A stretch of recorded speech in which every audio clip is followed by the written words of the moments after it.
Добрый день, уважаемые зрители. Спасибо, что вы с нами на пресс-конференции в агентстве «Интерфакс Украина» в Киеве. Сейчас состоится пресс-конференция российских военнослужащих, которые решили остаться в Украине. И они объяснят, почему, по какой причине так решили. Пожалуйста, Андрей Ильич Чеботаревский. Микрофон включите. Кнопку нажмите. Здравствуйте. Я Чеботаревский Андрей Ильич, военнослужащий Вооруженных сил Российской Федерации. Проходил военную службу в воинской части 58-198. Это 1-й танковый полк, 2-я мотострелковая дивизия города Москвы. Мы с моими сослуживцами решили прийти сюда, дабы рассказать всему свету о том, что мы увидели, что нас в России уже считают мертвыми, так как на нас приходят похоронки. Мы хотим, чтобы люди знали, что все-таки мы живые. Рассказать есть о чем. Мы хотим остаться в Украине, так как хотя бы пока там действует путинский режим, так как мы боимся туда возвращаться, потому что из-за него мы, из-за президента России, стали преступниками. Как-то так. Дальше есть. Мы по приказу командования были отправлены сюда, не зная об этом. Нам не сказали ничего, забрали все документы полностью все. То есть узнать, куда мы едем, у нас не было возможности. И из-за командования мы оказались преступниками. Мы попали в чужую страну, где хотим остаться по собственному желанию. И пока что не хотим возвращаться назад. На меня лично, то есть мне дали возможность позвонить родителям, сообщить о том, что я живой. И когда я позвонил, мне сказали о том, что на меня пришла похоронка. То есть в Российской Федерации я считаюсь как мертвым человеком. Если нас захотят обменять, чего мы сами не желаем, то нас расстреляют свои же и не дадут возможности жить в России.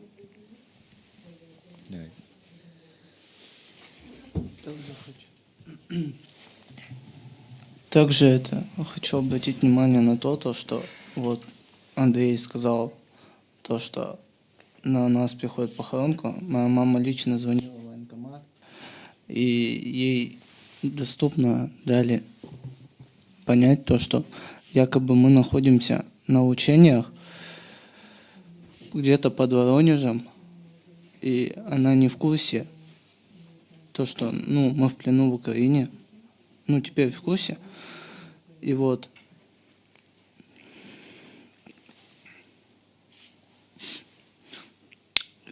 из-за того, что ей доводит информацию, что мы на учениях под Воронежем якобы, она ничего не может сделать. Валерий Владимирович, сколько вам лет? 23 года. Где вы родились? В Тюмени. Кто добавит дальше?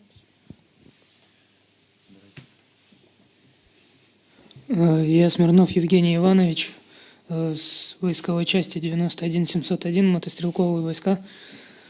Хочу рассказать, как обманом я попал на территорию Украины.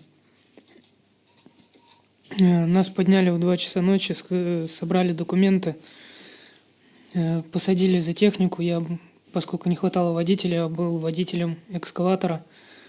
Сели в колонну в 2 часа ночи, приблизительно мы выехали на марш. Как нам сказали, что после марша мы там пробудем, переночуем и вернемся обратно. Получилось так, что приблизительно где-то к 9 часам утра мы были на границе с Украиной. Я подошел к командиру взвода, задал ему вопрос, что мы здесь делаем. Он сказал без лишних объяснений, продолжаем просто движение в марш колонной. Мы доехали маршем до города Ахтырки. Колонна была обстреляна, я чудом остался живым. попал в плен, сам сдался, вышел с машины, сложил оружие. Военные украинской армии взяли меня в плен. И я просто был в шоке, когда они начали, показывали мне, что творит русская армия на территории Украины, как они бомбят мирных жителей с танков, постоянно ночью идут звуки сирен, потому что русские начинают бомбить со всех сторон. Гражданские люди живут в бункерах, потому что им больше негде жить, дети учатся тоже в бункере. Русская армия вообще никого не щадит, обстреливает стариков, дедов, бабушек обстреливает. На самом деле очень страшно, и я тоже добровольно хочу остаться в Украине, потому что пока действует путинский закон, сложно будет туда даже при обмене. Либо посадят, либо расстреляют. Неизвестно, что будет. Но, скорее всего, убьют, а родителям скажут, что просто придет письмо с похоронкой. Ваш сын погиб, неизвестно где, неизвестно как. Вы родителям звонили? Нет, у меня не было пока возможности еще позвонить родителям, предупредить их, то, что я жив и хочу переждать, пока Путин уйдет со своего места. Хочу переждать это время в Украине.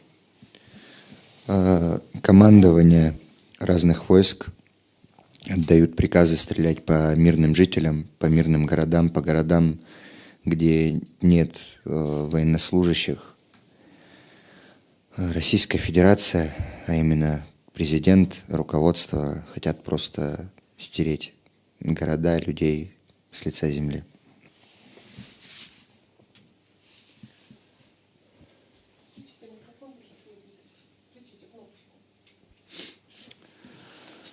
Он обстреливает, я Бабихин Алексей Дмитриевич, 12.07.2002 год, город Курган, воинская часть 58-198.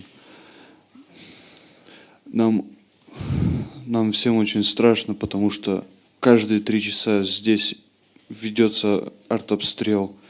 Путин ищет нас, он хочет нас убить. В России люди сейчас без информации, у них нет доступа к информации, поскольку заблокированы все соцсети. Я бы хотел остаться в Украине, потому что боюсь возвращаться на свою родину. Президент России сделал все, чтобы его страна считалась захватчицей. Он отрезал всех жителей страны от соцсетей глобальных. Он забрал у них право говорить. В России вводятся статьи, то есть люди, которые пытаются хоть как-то выступить, либо донести свету о том, что у них здесь дети, о том, что здесь срочные службы военнослужащие. Как он выразился на пресс-конференции, якобы их здесь нет, но они здесь есть, они присутствуют среди меня, здесь, за этим столом. Он делает все, чтобы страна развалилась. Он сделал все, чтобы рухнула экономика, чтобы у людей просто не было шансов на существование. Он гробит свою страну, он гробит другую страну. Теперь Россия — это страна-захватчица, она является преступной страной для всех других стран. Также хочу сказать то, что Путин не просто опозорил Россию, но и также сделал нас военными преступниками, давал приказы, то, что едьте, воюйте, не знаю даже, каково это будет нашим матерям, нашим родителям, поэтому у меня очень большая убедительная просьба, если до русских дойдет вот этот репортаж, пожалуйста, перекрывайте дороги, не отправляйте своих детей даже на срочную службу на данный момент, удерживайте их как можете, потому что и так очень погибло много людей. до меня тут сказали тоже то, что Путин говорит, что где-то около 500 человек пострадавших-то. На самом деле уже больше 12 тысяч погибших людей. И русских, и со стороны Украины тоже очень много людей погибло. Очень много жертв. Народ Украины на самом деле очень хороший народ. Он доброжелательный, в плену с нами вообще плохо не обращаются, не принижают никаким образом. Хорошо обращаются, если нужна медицинская помощь, оказывают медицинскую помощь.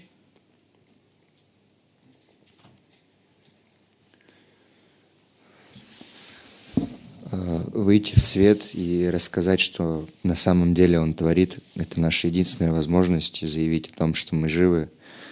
Это единственная возможность довести как-то до людей не только Российской Федерации, но и других стран, чтобы через руководство, возможно, через родственников, как-то через правителей других стран это доносилось все, возможно, как-то они выйдут на контакт, то есть с президентом, сделать что-то, чтобы война прекратилась. Она не нужна никому, ни России, ни другим странам.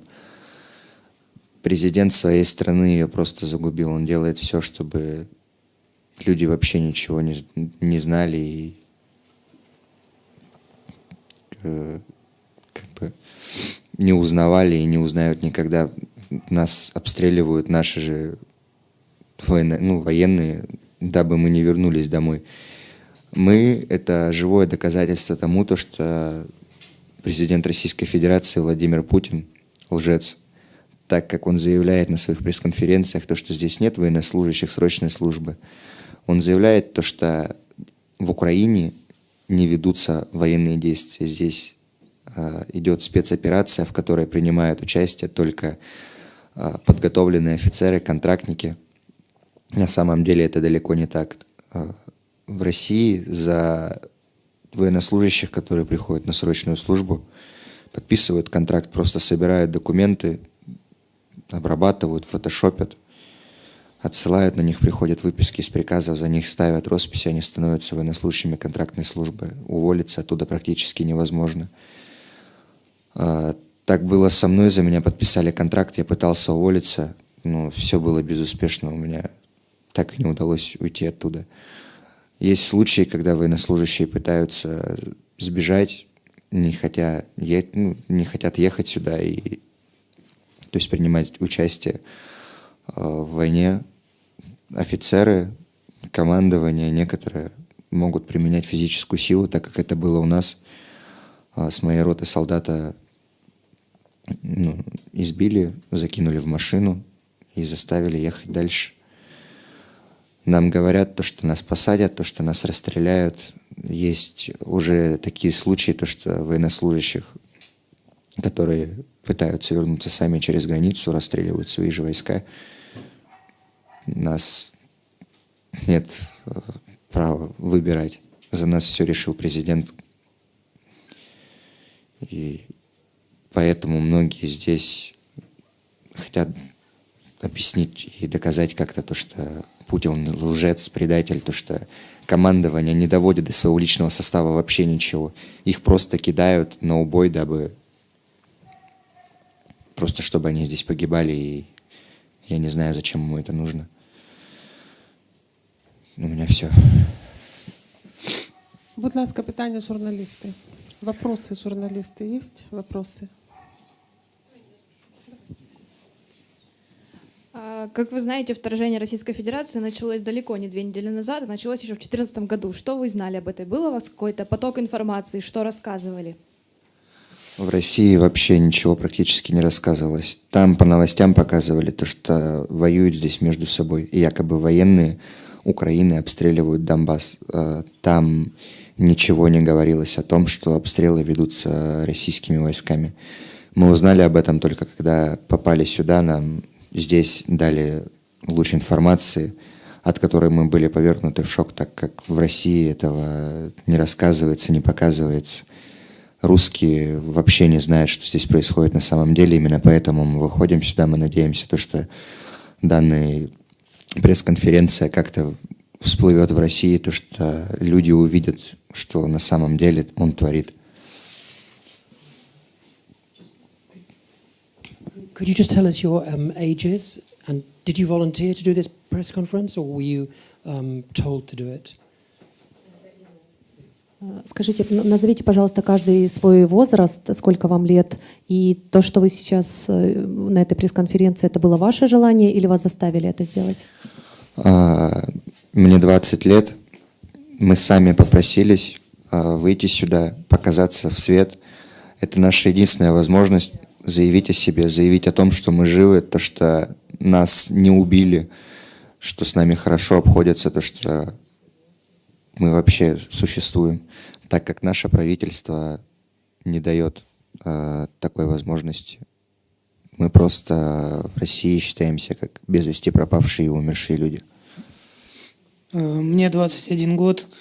Я тоже хочу донести до родителей то, что я жив. Надеюсь, они это все увидят, что я живой.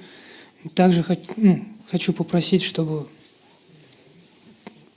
по крайней мере, матери, отцы русской армии, вообще русские, перестали отправлять сюда войска, как-то начинали блокировать вообще поставку сюда войск какими-нибудь путями. И чтобы Россия на самом деле узнала всю правду, которую от них скрывают, и увидела, что здесь на самом деле происходит. На данный момент происходит так, то, что Россия считается нацизмом. Потому что на некоторых машинах, вот показали фотографию, я увидел на некоторых машинах круг и буква Z. Так делали нацисты. Наши родственники практически полностью стали отрезанными от интернета. В России блокируют видео с нами о том, что мы призываем одуматься, хотя бы президента, прекратить военные действия здесь. На это просто приходит ответ, что военных действий нет, и все видео блокируются. Родные вообще не знали до наших звонков то, что мы живы, то, что мы существуем. Просто говорили: ваш сын, ваш племянник погиб при боевых действиях. Даже не говорят денег ни в какой стране, ни вообще ничего. Просто погиб и все.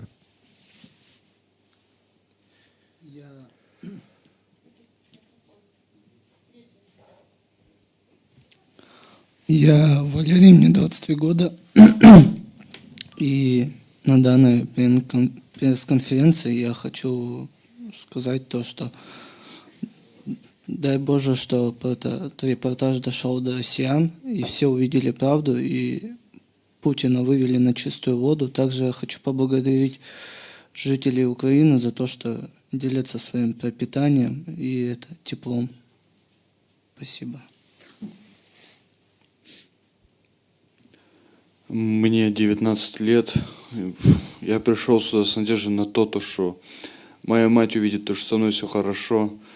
Также, чтобы рассказать о том, что я хочу остаться здесь, в Украине, пока действует путинский режим. Я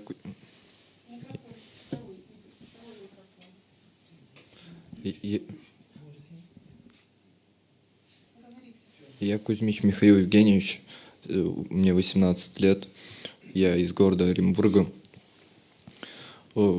Я хочу остаться в Украине, пока что действует путинский режим, потому что если сейчас нас передадут туда, нас либо свои же расстреляют, либо посадят. Все. Михаил Евгеньевич. Да, я с мамой разговаривал. Они делают все, чтобы достучаться до Путина, чтобы он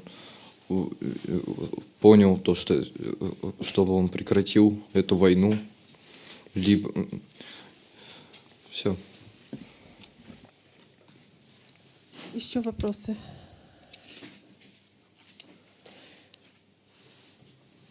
Вопросов нет? Из-за него мы стали преступниками. Уважаемые журналисты, спасибо.